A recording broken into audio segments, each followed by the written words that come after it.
In this lesson, we're going to be talking about other types of Nmap scans other than the basic SYN scan, the Connect scan, and the UDP scan that we've talked about a little bit previously.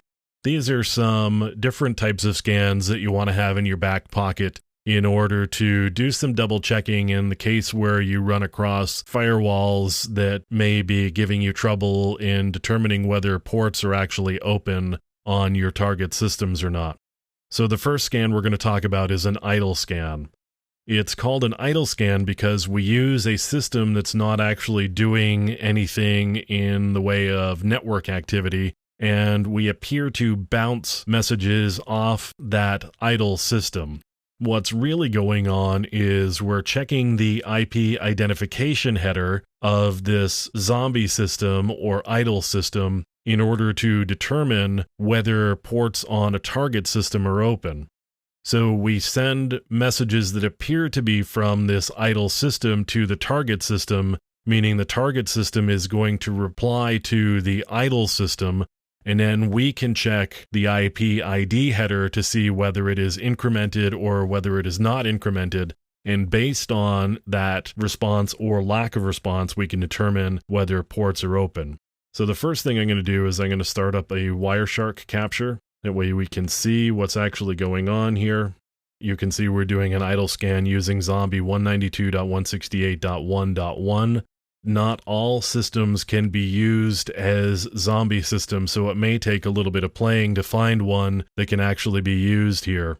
So what we're doing is we're sending messages to my target, which is 192.168.1.22, and I'm spoofing my source address to be 192.168.1.1. So the 1.22 target host is going to be replying to the 1.1 zombie host, and then we're sending messages to the zombie host. That means we can't be tracked at the target. In order to be tracked, you would have to have somebody at the target get in touch with somebody at the zombie and do some sort of comparison in order to figure out that you were the one that was actually launching the scans. But the target can't actually see your IP address if you don't do any other sort of communication with them. All they're going to see is communications from the zombie host. So we've got our port scan back, and it looks like it's been pretty accurate. So I'm going to go back to Wireshark now. I'm going to stop the capture, do a filter here, so I can only see communications between my zombie and my target.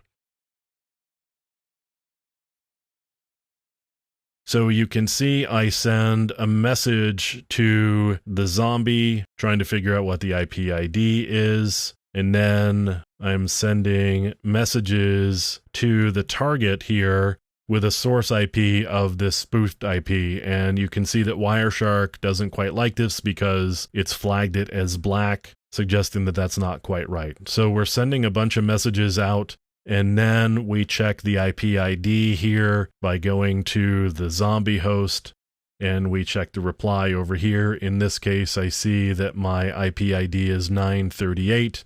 And again, it should have either incremented or not incremented based on whether the target system has sent resets back or not sent resets back or sent syntax back, depending on the message that we're sending.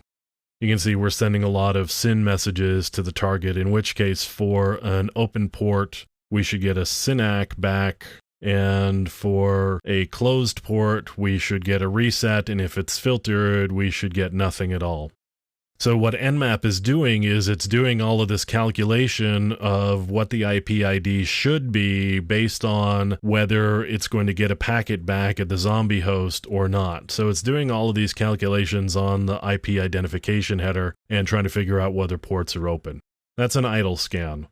Let's take a look at an Xmas scan. Before I do that, I'm going to close this. I'm going to clear my filter there, and let's start up a new capture.